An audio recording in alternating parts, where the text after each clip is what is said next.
యుద్ధంలో ఒక సంచలన విషయం బయటపడింది. అయితే నిన్నటి వరకు ఇరాన్ అమెరికా ఎంత మాట్లాడితే అమెరికాకి అంత వార్నింగ్ ఇస్తూ టిట్ ఫోర్ టాట్ లాగా అమెరికా ఒకటంటే రెండు అంటున్న ఇరాన్ ఎట్టకేలకి అమెరికా విషయంలో తగ్గింది. దాదాపుగా ఇక యుద్ధం ముగింపు పలికిందని చెప్పాలి. అయితే యుద్ధంలోకి ఇరాన్ వెనక్కి తగ్గినట్టు కనిపిస్తోంది. ఇరాన్తో అమెరికా డీల్ ఖరారు అయిపోయింది. ఏంటి ఆ డీల్? ఇరాన్ దగ్గర ఉన్నటువంటి యురేనియం నిల్వలని అప్పగించడానికి సిద్ధమైపోయింది Iran. So America first condition ఏంటి? ఒకటి, రెజ్యూమీ చేంజ్, అంటే అక్కడ ఉన్నటువంటి నాయకత్వాన్ని మార్చాలనే ఒక ఉద్దేశం. సో మొదటి రోజునే అలీ ఖమేనీ అంతమొందించడంతో ఆ లక్ష్యం నెరవేరింది. ఆ తర్వాత ముస్తఫా ఖమేనీ కూడా రావద్దు అనే రకంగా ఆలోచించే కొన్ని రకాల ఎత్తుగడలు వేశారు, కానీ సాధ్యపడలేదు. సుప్రీం లీడర్గా ముస్తఫా ఖమేనీ నియామకం లాంఛనమైంది. ఆయన సుప్రీం లీడర్గా కొనసాగుతున్నారు. ఇక రెండో థింగ్ ఏంటంటే న్యూక్లియర్ పవర్ ఇరాన్ దగ్గర ఉండకూడదు. న్యూక్లియర్ పవర్ తయారు చేయడానికి అప్పుడప్పుడే అడుగులు వేస్తోంది ఇరాన్. ఏంటి అడుగులు? యురేనియంని శుద్ధి చేస్తూ కొంత తమ దగ్గర టెక్నాలజీతో పాటుగా రష్యన్ అండ్ చైనా టెక్నాలజీని కూడా తమకు తోడు చేసుకొని న్యూక్లియర్ పవర్ దేశంగా ఇరాన్ ఎదగాలనుకుంటోంది. కాబట్టి అది అడ్డుకట్ట వేయాలని డొనాల్డ్ ట్రంప్ యుద్ధం చేసి చాలా తీవ్రంగా కోల్పోయాడు. ఆయన కూడా ఆయన చిన్నగా ఏం కంప్లీట్ డైరెక్ట్గా వచ్చి ఇరాన్ ఒక్కటినే అంతమొందించాడు, ఆయన ఏం లాస్ అవ్వలేదని కాదు. అయితే ఆ లక్ష్యంగా ఆయన ముందుకు వెళ్ళారు. కాబట్టి ఇప్పుడు ఆ లక్ష్యం దాదాపుగా నెరవేరవచ్చింది. యురేనియం నిల్వలని, యురేనియం రిజర్వ్స్ని తిరిగి అప్పగించడానికి అమెరికాకి ఒప్పందానికి ఇరాన్ సిద్ధపడింది. అయితే ఫస్ట్ అప్పగించడానికి సిద్ధమైపోవడంతో పాటుగా వచ్చేటువంటి 60 days ఇరాన్ అమెరికా మధ్య చర్చలు జరుగుతాయి. ఫస్ట్ శాంతి ఒప్పందం కుదుర్చుకుంటారు. ఎస్, మనం గొడవ పెట్టుకోకూడదు, సైలెంట్ అయిపోదాం, ఇరుపైపు నుంచి దాడులు ఆపేసుకుందాం. ఇది శాంతి ఒప్పందం చర్చ. ఫస్ట్ అండ్ ఫార్మోస్ట్గా ఇది డిసిషన్కి వచ్చేసారు. ఆ తర్వాత డిస్కస్ చేద్దాం, నీకేం కావాలి నాకేం కావాలి ఇవన్నీ కూడా తర్వాత పంచాయతీ పెట్టుకుందాం. సో ప్రజెంట్ అయితే ఇద్దరం కలిసి ఉన్నట్టుగానే మాట్లాడుకుందాం అని చెప్పి అది డిసిషన్కి వచ్చేసారు. 60 days పాటుగా ఇవి డిస్కషన్స్ జరుగుతూనే ఉంటాయి. అప్పటి వరకు ఇరాన్ ఏం చేస్తుందంటే స్ట్రైట్ ఆఫ్ హార్మోజ్ని కొంతగా వదిలేస్తూ ఉంటుంది. అమెరికా నిర్బంధంలో ఉన్నటువంటి ఆ ఇరాన్ నౌకల్ని కూడా అమెరికా కొంతగా వదిలేస్తుంది. ఎంత స్థాయిలో అయితే స్ట్రైట్ ఆఫ్ హార్మోజ్ ఫ్రీ అయిందో అదే స్థాయిలో ఇటువైపు నుంచి అమెరికా కూడా ఇరాన్ యుద్ధ నౌకల్ని వదిలేస్తూ ఉంటుంది. ఇక లెబనాన్లో కూడా యుద్ధం ముగిసే అవకాశం ఉంది. ఇరాన్ దగ్గర ఉన్నటువంటి 60% యురేనియం రిజర్వ్స్, సుమారుగా 440 కిలోల యురేనియంని సుమారుగా 10కి పైగా అణువార్ హెడ్లను తయారు చేసే అవకాశం కూడా ఉంది. అయితే ఇస్ఫహాన్ అణు కేంద్రంలోని భూగర్భంలో ఎక్కువ మొత్తంలో యురేనియం నిల్వలు ఉన్నట్టుగా సమాచారం కూడా ఉంది. అయితే యురేనియంను ఇరాన్ ఎక్కడికైనా తరలిస్తుందా, లేదు ఇరాన్లోనే న్యూట్రలైజ్ చేస్తుందా అనే అంశం పైన ఇంకా ఉత్కంఠ కొనసాగుతుంది. అప్పగించడానికి సిద్ధంగా ఉందనంటే, వాళ్ళకి హ్యాండ్ ఓవర్ చేయడానికి సిద్ధంగా ఉందనంటే దాన్ని పూర్తిగా కొలాప్స్ చేయాలి. ఆ యురేనియం ద్వారా ఎటువంటి ఉపయోగం లేకుండా చేయాలి. అది అమెరికా టార్గెట్. సో ఆ రకంగా మరి ఆ యురేనియం రిజర్వ్స్ని అమెరికా పట్టుకోవడానికి ఇరాన్ అంగీకరిస్తుందా, లేదు వేరే ఒక దేశానికి అప్పగిస్తుందా, లేదంటే వాటిని న్యూట్రలైజ్ చేస్తుందా అనేది కొంత ఉత్కంఠ. కానీ యురేనియంను రష్యాకు తరలిస్తారనే ప్రచారం పెద్ద మొత్తంలో జరుగుతోంది. ఇరాన్ ప్రలోభాలకి గురి చేస్తే యుద్ధం తప్పదని ట్రంప్ కూడా వార్నింగ్ ఇస్తున్నారు. ప్రలోభాలంటే ఎవరైనా ఎంకరేజ్ చేసి, లేకపోతే ఇంకేదైనా తప్పుడు దారులు తొక్కి రష్యాని దీంట్లోకి లాగడమో, చైనాని లాగడమో, యుద్ధాన్ని ఇంకా పెంచేటువంటి ప్రయత్నాలు ఏదైనా చేస్తే డెఫినెట్గా అంతకంతకి ఇరాన్ అనుభవిస్తుందని డొనాల్డ్ ట్రంప్ మాట్లాడుతున్న మాట.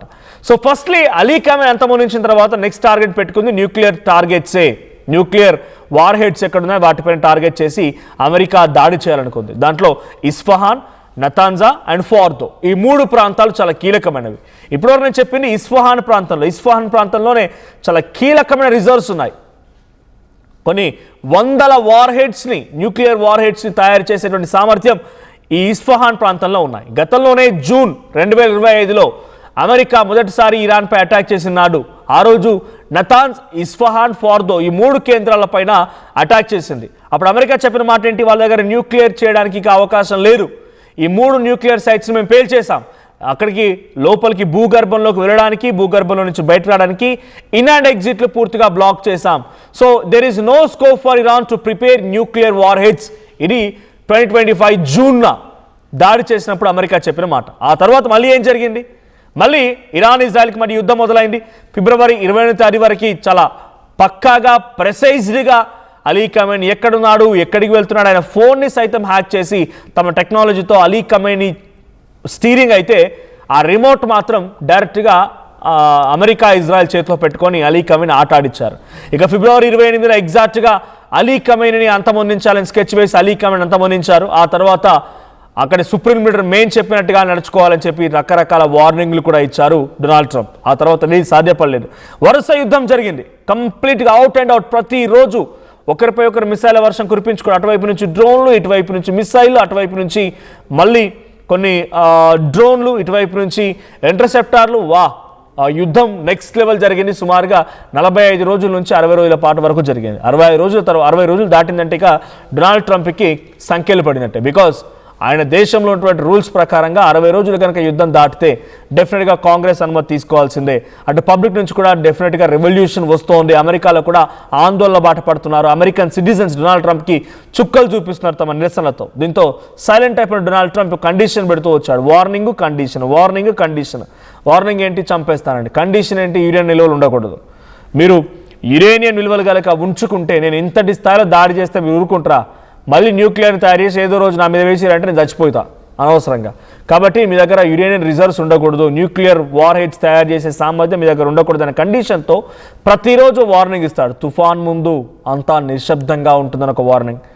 పులి 2 అడుగులు వెనక్కి వేసిందంటే 10 అడుగులు ముందుకేయడానికంటే ఓ వార్నింగ్. అంటే అన్ని సినిమా డైలాగులు అయిన ట్వీట్లో కూడా ఆ స్థాయిలో వార్నింగ్లు ఇస్తూ ఇరాన్ని రకరకాలుగా భయపెట్టారు. ఇరాన్కి అనేక రకాల ఇబ్బందులు గురి చేశారు. ఇరాన్ని దాదాపుగా 20 లక్షల కోట్ల రూపాయల నష్టం వాటిల విధంగా ఇరాన్లో ఉన్నటువంటి బిల్డింగ్స్ని, ఇరాన్లో ఉన్నటువంటి ఇన్ఫ్రాస్ట్రక్చర్ని, ఇరాన్లో ఉన్నటువంటి బ్రిడ్జెస్ని, రైల్వే స్టేషన్స్ని, ఎయిర్పోర్ట్స్ని పూర్తిగా తునాతునకలు చేసింది అమెరికా.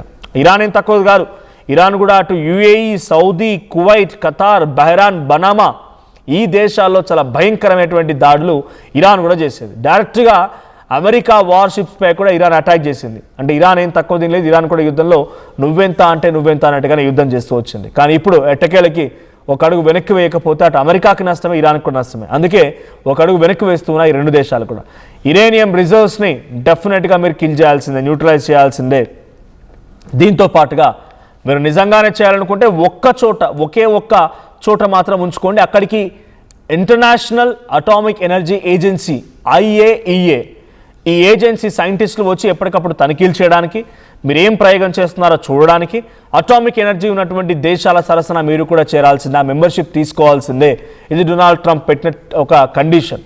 మరి ఒకే ఒక్క దగ్గర ఆ కండిషన్ పెట్టి ఒకే ఒక్క దగ్గర మా దగ్గర న్యూక్లియర్ వార్ వెపన్స్ ఉండడానికి అవకాశం కల్పిస్తామని నువ్వెవరు చెప్పడానికంటూ వార్నింగ్ ఇచ్చినటువంటి డొనాల్డ్ ట్రంప్ ఇరాన్ మొస్తఫా ఖమేనీ ఇప్పుడు ఎట్టకేలకు వెనక్కి తగ్గారు. అయితే ఈ స్టేట్మెంట్ ఎలా పాస్ ఆన్ అయింది?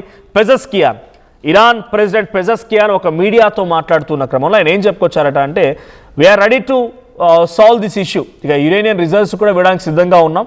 ఎందుకంటే మా ఉద్దేశం ప్రపంచ దేశాల అశాంతి నెలకొల్పడం కాదు, ప్రపంచ దేశాల్లో శాంతిగా ఉండాలనేటువంటి ఉద్దేశంతో ఉన్నాము. మాకు యురేనియం అనేది ఒక పవర్ కాదు, లేదంటే అది ఒక ఉపయోగించుకునేటువంటి అస్త్రం కాదు. మాకు మా స్ట్రెంగ్త్ తెలుసు, మా క్యాపబిలిటీ తెలుసు, మా కెపాసిటీ తెలుసు. సో మేము ప్రపంచ శాంతి కోరుకుంటున్నాం కాబట్టి అవసరమైతే దాన్ని తిరిగి వెనక్కి విచ్చేయడానికి లేదా న్యూట్రలైజ్ చేయడానికి సిద్ధంగా ఉన్నామని చెప్పి పెజెస్కియాన్ ఒక స్టేట్మెంట్ పాస్ చేశారు. ఇప్పుడు ఆ స్టేట్మెంటే ఈ యుద్ధానికి ముగింపుకి ఒక బలమైనటువంటి ఒక సంకేతం అందిస్తోంది. సో ఓవరాల్గా 440 కిలోల యురేనియం ఉందంట ఆ ఫార్దో ప్రాంతంలో. ఆ 3 దాంట్లో ఫార్దో, నతాన్స్ అండ్ ఇస్ఫహాన్. ఈ 440 కేజీల యురేనియం రిజర్వ్స్తో సుమారుగా కొన్ని వందల వార్ హెడ్స్ని క్రియేట్ చేయవచ్చు. సో ఇప్పుడు వెంటనే ఇరాన్ అండ్ అమెరికా కలిసి చేసుకునే ఒప్పందం ఏంటంటే శాంతి, 2 వైపుల నుంచి శాంతి. ఇక క్లోజ్, ఈ మ్యాటర్ క్లోజ్. ఇద్దరం మాట్లాడుకుందాం, 60 డేస్ పాటుగా చర్చిద్దాం. అయితే అప్పటి వరకు మీ నౌకల్ని వదిలిపెట్టిన అమెరికా అంటే అప్పటి వరకు నేను కూడా స్ట్రైట్ ఆఫ్ హార్మూజ్ని వదిలిపెట్టాను. నువ్వు ఏ స్థాయిలో అయితే నౌకల్ని వదిలిపెడతావు నేను అదే స్థాయిలో స్ట్రైట్ ఆఫ్ హార్మూజ్లో ఉన్నటువంటి నౌకల్ని కూడా ఫ్రీ మూమెంట్ ఇస్తానని చెప్పి ఇరాన్ చెప్తోంది. నాకు తెలిసి ఆ యురేనియం రిజర్వ్స్ ఇచ్చినా న్యూట్రలైజ్ చేసినా యుద్ధం ఇక్కడితో ఆగలేదు. బికాజ్ ఇద్దరు కూడా ఈగోకే వెళ్తున్నారు. నా మాట వినడా వాడు అని చెప్పి డొనాల్డ్ ట్రంప్ అంటే, నువ్వు చెప్తే నేను ఎందుకు వింటారా బాబు అని చెప్పి ఇటువైపు నుంచి ముస్తఫా ఖమేనీ అంటున్నారు. ఎగ్జాక్ట్ ఇదే జరుగుతోంది అక్కడ. సో నువ్వెంత అంటే నువ్వెంత అనుకుంటున్నారు. కాబట్టి ఇప్పటికిప్పుడు ఈ యుద్ధం ఆగుతుందనేటువంటి శాంతి చర్చలో 60 రోజుల పాటుగానో ఇంకేదో జరిగినా మళ్ళీ హమాసో హెజ్బోలనో బాంబు తీసుకెళ్ళి ఇజ్రాయెల్ మీద వేస్తుంది. ఇజ్రాయెల్ మళ్ళీ లెబనానో సిరియాలనో హమాస్ పైనో అటు హౌతీల పైన దాడి చేస్తుంది. నా ప్రాక్సీ దేశాలపైన నా మద్దతుదారులపైన ఎలా దాడి చేస్తామని మళ్ళీ ఇరాన్ మళ్ళీ గొడవకు వస్తుంది. ఆ గొడవ కాస్త మళ్ళీ ఇంత తీవ్రతరం అవుతూనే ఉంటుంది. ఇది నాన్ స్టాప్ యుద్ధం. దీనికంటూ ఒక ఐడియాలజికల్ ఫుల్ స్టాప్ అనేది ఉంటుందా అంటే బహుశా ఇప్పటి వరకు ఎవరో ఒకరు కంప్లీట్ తగ్గితే తప్ప ఆ యుద్ధం ఆగరు. ఇప్పుడున్న సిచ్యువేషన్లో ఎవరు తగ్గేలా కనిపించట్లేదు, దానికి ఐడియాలజికల్ స్టాపేజ్ కూడా కనిపించట్లేదు. చూద్దాం ఇది ఎప్పటి వరకు వెళ్తున్నది. ఇక హర్మూజ్ జలసంధిని మాత్రం కొంత క్లియరెన్స్ ఇస్తే అయితే ప్రపంచ దేశాల్లోకి వెళ్ళేటువంటి 20% ఆయిల్ సరఫరా ఇక్కడి నుంచే జరుగుతుంది కాబట్టి ఆ దేశాలకు మాత్రం ఇది ఒక బిగ్ రిలీఫ్ అని చెప్పాలి. నిజంగా ఆ శాంతి చర్చలు పూర్తయిపోయి యుద్ధం ఆగాలనే మనం కూడా కోరుకుందాం. యుద్ధం ఆగడం మూలంగా మనకు కొంత ఫ్రీగా పెట్రోల్ ధర అమాంతంగా మోదీ పెంచేస్తున్నారు కదా, ఆయిల్ కంపెనీలు పెంచేస్తున్నాయి కదా. సో ఆయిల్ కంపెనీలు పెంచిన ఈ పెట్రోల్ ధరను కొంతైనా కంట్రోల్లో ఉండాలి. మరి అమాంతంగా 150 వరకు వెళ్లకుండా ఉండాలంటే ఈ స్ట్రైట్ ఆఫ్ హార్మూజ్లో కొంత క్లియరెన్స్ దొరకాల్సిందే. So America Donald Trump Iran కండిషన్స్కి, ఇరాన్ పెట్టినటువంటి మాటలకి యాక్సెప్టెన్స్ ఉంటుందా, ఏ రకంగా ముందుకెళ్తారో చూడాలి. సో ఏదేం జరిగినా అమెరికా ఇరాన్ యుద్ధం మాత్రం కొంత ముగింపు పలకబోతున్నారు అనేటువంటి మాటలు, ఆ సంకేతాలు అయితే ఇరాన్ ప్రెసిడెంట్ పెజెస్కియాన్ నుంచి వస్తున్నాయి.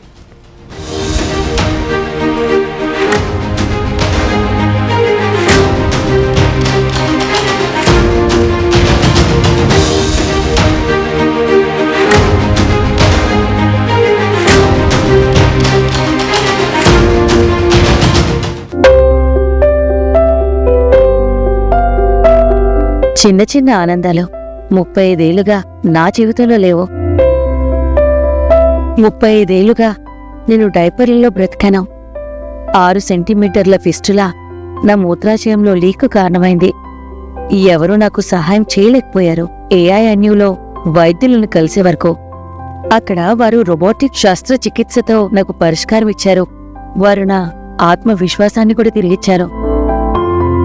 Precision care makes it possible. The Center for Robotic Surgery at AINU